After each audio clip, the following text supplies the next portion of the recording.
Hey, this is Kayla. I'm gonna take you around and do somewhat of a informal plant tour, I think, to kind of show you just what's going on around the plant room. I'm also gonna go water some plants that are outside of the plant room because yesterday was plant room watering day and I just didn't get to the ones out in the living room and in the kitchen, so we're gonna do that. And so if you like what you see, feel free to like and subscribe.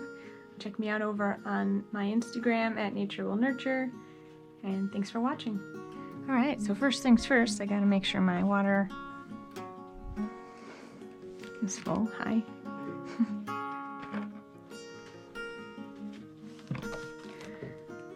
So, I have, in case you haven't seen any of my previous videos, I have well water. And it's not great. It's not good, even, in fact. And so we are on a soft water filtering system, which is horrendous for plant life. So I have to use bottled water. And we're working on doing something about it.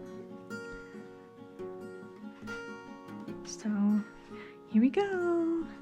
So here's a little view of our knick-knacky corner. That box down there is gifts. We haven't gotten to see any of that family yet, and so I probably also shouldn't show them in case they watch this. So this is a begonia. I got this begonia from when I was doing a Master Gardener project. I was doing some seed collecting at the Botanical Gardens in Ann Arbor, and one of my volunteers offered this to me. This seems like it might have some moisture in there. I must have watered it sometime earlier this week. There's some birdies outside, some chickadees, it looks like. And maybe a little house sparrow out there.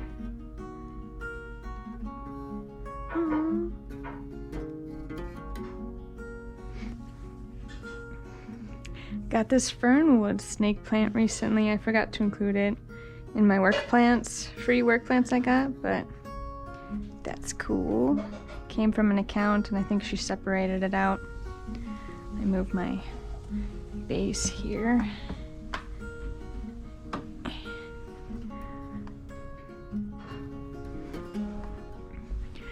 A Dracaena I got from work. It was in a living wall. It was one of the better looking ones, and so I decided to keep it because I had given mine away when we moved. And that one has some moisture in it too. I must have come around earlier this week. It's so hard to keep track. Got this big guy here. It's got some, we burn incense in our house, and sometimes the ash or whatever falls on these. I actually traded this plant out for a fresh looking plant at work with a similar sized pot down there. It's about a 10-inch pot, I think. And so I decided to keep this one for the time being. I really wanted it for this one. If you look closely, you'll see the white veining, which I thought was really cool. But the other two plants are not as healthy, so that's why it was replaced. And come warmer weather, I'll probably unpot all of this and separate this one out and probably get rid of those or let them live one last summer outside or something. This one I know I watered last week and it's on a tank. Yeah, there's still some moisture in there. It's very subtle. So what I'm doing is I'm sticking my hand in there. Normally at work I would have a probe,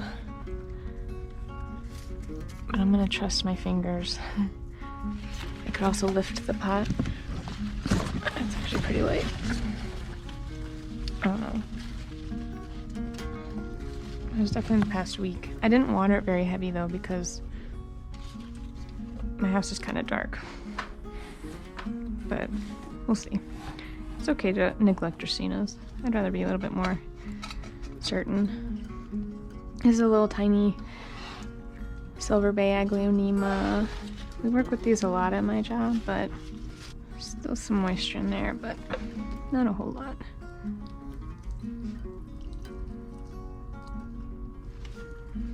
I'll kind of leave it a little turned.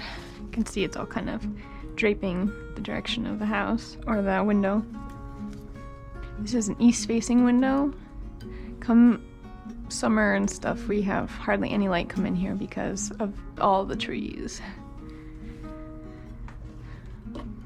I underwater this guy so bad, but I'm trying to get better about it. You can tell he's thirsty.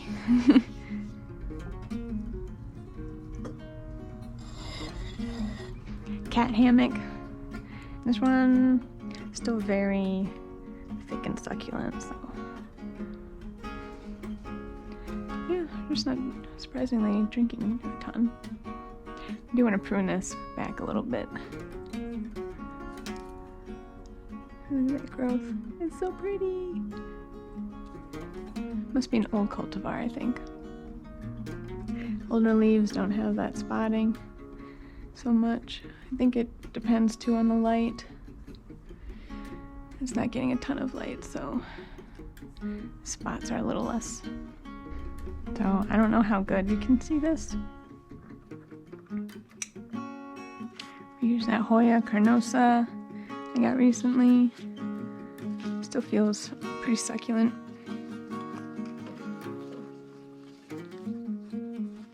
Put a lot of bark in here. Could also lift it. That feels pretty heavy. This is a Ficus benjamina from my grandmother. I think it's the largest. Yeah, it's the largest one I have. I have 2 of these from her. I did have one of the variegated ones, but I sold that because this one was the one that reminded me of her the most. And I thought that was most important. I sold it because we were moving. I'm trying to downsize a little bit at the time.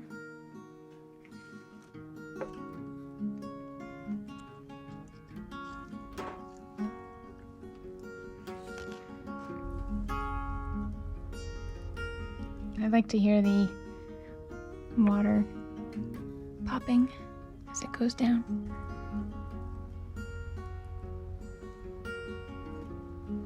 If you can hear it. And then behind those are some plants. All of these are from work. This one I just replaced earlier this past week. As you can see, it's kind of sad looking. Comes in this fancy pot, which might potentially have been the reason why this plant isn't looking so good. But what my plan is to take, come spring and summer and stuff, I'm gonna repot my coffee tree into this because that coffee tree drinks a decent amount of water. So this would be able to help me keep up with it better. As for this plant, we'll see what I end up doing with it. These 2 are plants. They were replaced earlier this week as well, and I have them out because they're for a friend when I see her later this week. This is a sparkling Sarah Aglaonema that I also I replaced them. They were, I think, 4 separate plants, and I potted them up into one big plant, one big pot, and I quite enjoy having this plant. I just love the leaves. I mean, I know they're not all of them are terribly variegated, but I kind of like that. And I kind of beheaded one here, but it's growing new sprouts there. And this, I thought this was the new one. You know, when I knocked it down, I put it back in the soil. But I don't know. I don't know if that's still in here. See, this is an older leaf, but I'm gonna leave it. It's fine. Like this one I could probably pull off, but I don't want to carry it around the leaf, so at some point I probably will start cutting them down, sticking them back in the soil and seeing what happens. But I'll probably wait till spring at least. My sister ended up getting me some leca and a big pot, so that's cool. Here's a Dracaena back here. This is the Janet Craig variety, also was a replacement. There's still moisture in both of these pots, so I'm gonna leave them. Quite a bit dusty now that I'm seeing them in the daylight. Normally I don't see my plants in the daylight. But it's the weekend. This is a box of plants from work that were all replaced earlier this week. And I am hoping to rehome. Oh, I got a dead guy. I have to take that out before I give it away. I need to contact a couple people. Right here I've got, this is one of the Hoyas I recently got and broke into 2 pots. And feels like it could use a little, if I can get in there. I think for mess purposes, I'm gonna get my stepladder. Hello, Kiki. Hi.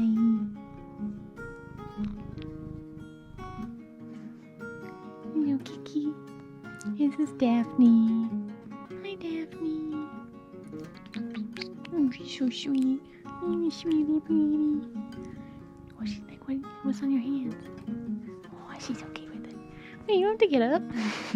You don't have to get up. I just want to get a better look at this. It's kind of hard to see it.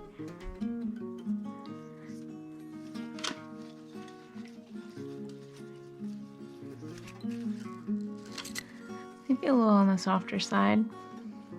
I think I can risk it.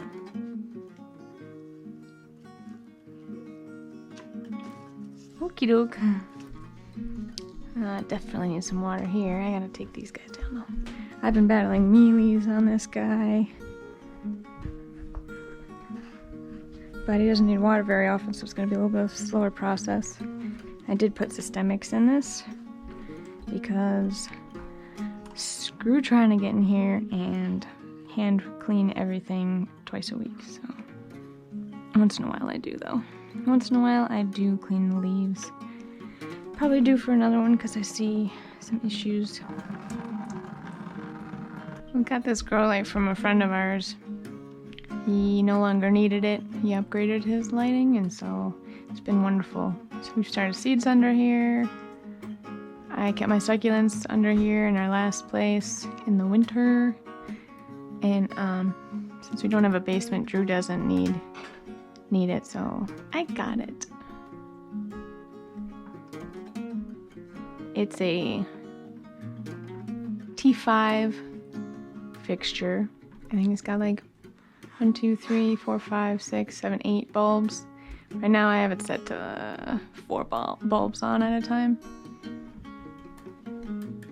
I have my grow light set from about 6:30 in the morning to 4:30 right now. So that's 9 hours of daylight, I think. So I'm gonna probably up it to 10 hours here. Maybe I could do it today even. I was waiting for like, trying to line it up a little bit with the daylight length of the days outside, but more to the hours that I would be able to work in here, aka the mornings, for a little while. Okay, that's done. Yeah, this is a Pseudo-Rhipsalis ramulosa. I got it at Telly's greenhouse. Let's see. This is a walking iris. I wouldn't be able to tell you off the top of my head what the scientific name is. Should be kept on the moist side. You know, don't let it dry out, but I let it dry out. Probably why, well no, this leaf was damaged, so that's probably why it's yellowing. But I do think it's potentially a little wilty. I think they do kind of droop, but yeah, I just bottom water this one. I don't want to get water. I don't know, it's very peaty. I got this from Gray's greenhouse. Guess I could do a little on top. And pouring a little on top of something you're gonna bottom water helps to rehydrate the soil a little better. This is a Moses in the Cradle. I think it's Triscanthia spicata. Is that right? Stepladder again. Single vine pothos here from work. I was having fun and propagated it. One vine. It's still got moisture in there. Pretty sure this needed water. Yeah. I'm gonna slowly start cutting this back too. I think little growth point there. I cut it here. here, we're having fun experimenting.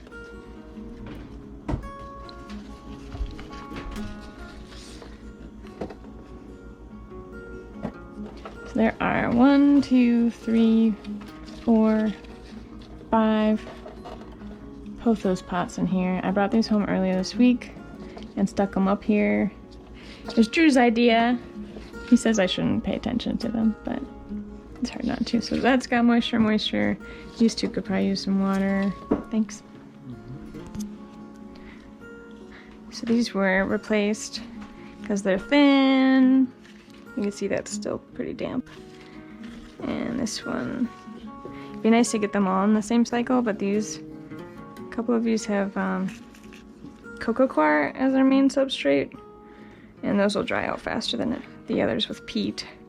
Plus they don't have nutrients or anything like that in them.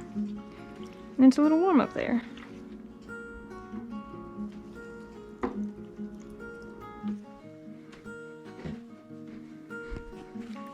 So I think I'll just kind of go through a little bit. When I'm watering, first of all, I use about 5 jugs of water, so about 5 gallons. We've been getting those big jugs from Kroger. Well, we just started doing that. And so I think what we'll do is we'll refill them. I will fill my little jugs with it. That way I can pick them up. Then we can also kind of alternate between picking up more water from those big jugs at the grocery store and always having extra water on hand because it would be bad to run out. So yeah, so I usually tend to start on this side, or I'll start in this corner. You can see the water jugs here. They're not normally here, but I just needed them out. So I start here, and then I start down over here. Kind of start from the top, work my way down. I kind of get caught up doing some of these, and then I remembered I have to do these. I left that for last yesterday and almost forgot. The only thing that really needed water was this Hecheveria, I think it's called Topsy-Turvy, and I find this thing so cute. Even though it's leggy, it definitely got better though. Look how close that was. It did get leggy though here. I think that was at our old house. But here, this is what it's got probably since spent part of the summer outside. And then all these little pups down here, which is so cool. I think over time that'll just become cooler and cooler. And I think I watered these 2 paper spine cactus. I think it's a tephro cactus. Something or other. I also watered this Huernia zebrina. It's been dropping its flowers that it produces. I think maybe once I start increasing the light again, it won't do that so much. Yeah, I won't go through everything I watered, but just some things that I have. And yeah, so I tend to go from that side over this way. I did rearrange. I moved my croton that I got from my grandmother. More under the light, it was over in this corner where this anthurium is now, so I swapped them. I don't know how well my coffee tree will like the change because it's been growing a lot through the winter. It's been pretty happy under here. Luckily, it's very vocal when it needs water. Its leaves go down like this, and so you can see right now it's fine.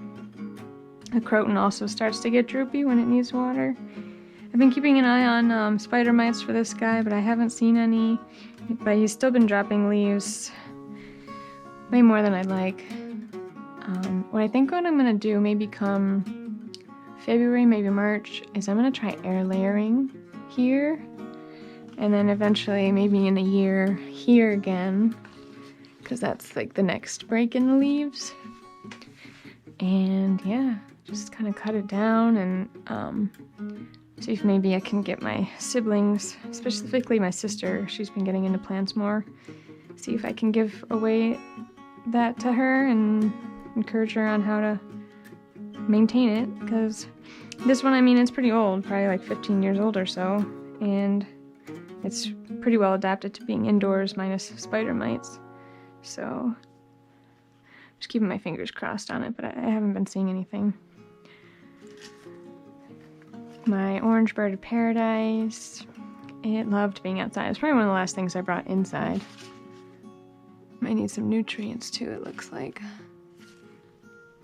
This is the other Ficus benjamina my grandmother gave me. And that one is from a cutting, actually, which I didn't water that. So I made a cutting. It's gonna eventually just be a bonsai pot for it. I mean, it's already kind of that way.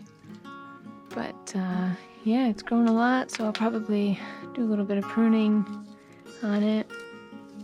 You can see where I had bonsai wire.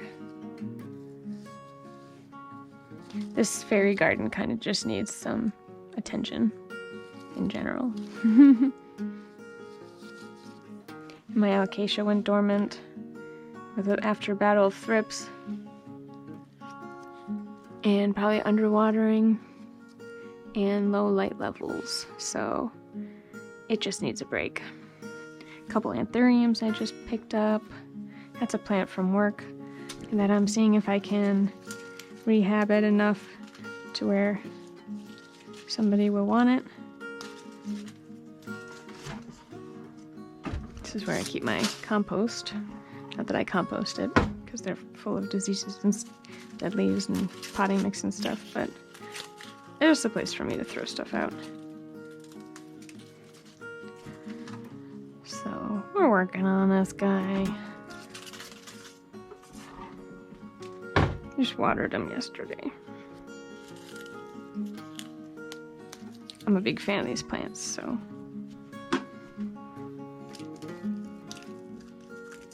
This is what I go around doing, just picking leaves off of things. I have to stop or that's all this video will be. Me feeling leaves and picking leaves off of things. Yeah, so then I went from here all the way over, rearranged, got things together, kept watering, made my way, and then here we are. This, but I think what I did was I did the table. I need to give this some more water. Did the table, did my little terrarium-ish setup. Let's see what it's at 93% in there. Got my couple of Jatropha's I got off of the internet. Here and here.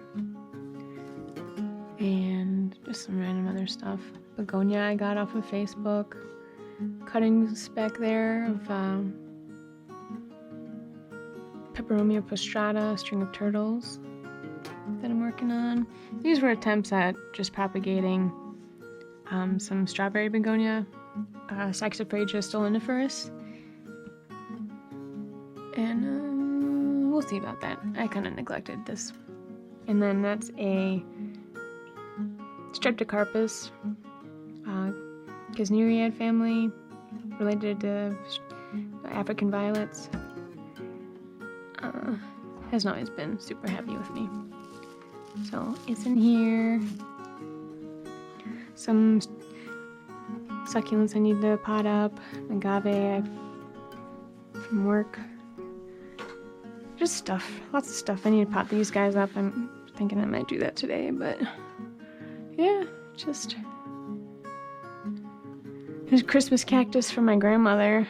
Yeah, this thing was huge, and when we had to leave it outside for the summer, I don't know, lots of it just melted away. So this is all I've got left of it. And I think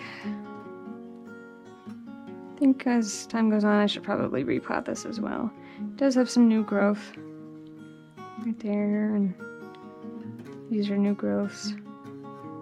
So just needs to be cared for, closer attention.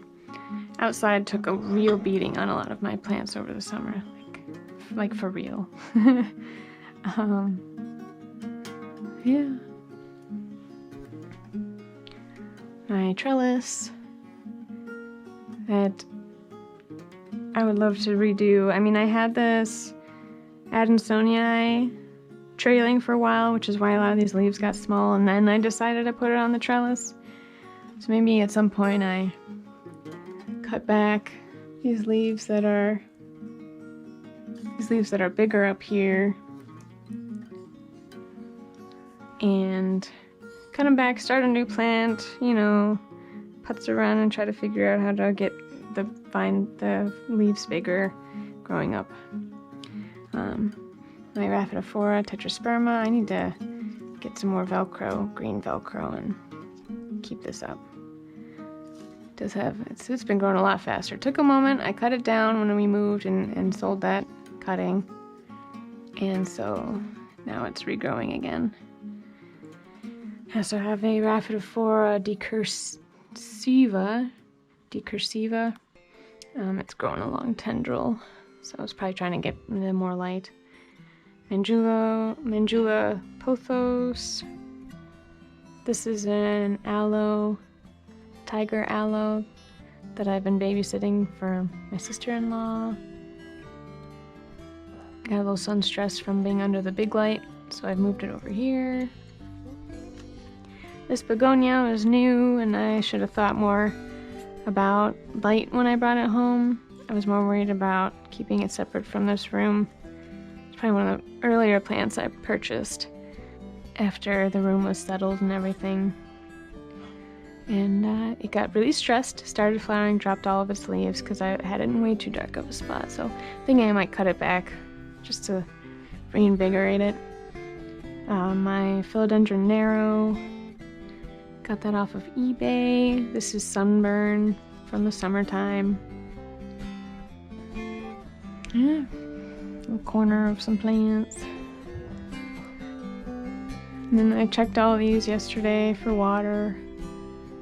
Yeah, it's a lot. But thanks for watching. Please like and subscribe. If you want to see more kitties, let me know. I can go and find them. Yeah, hope you enjoyed.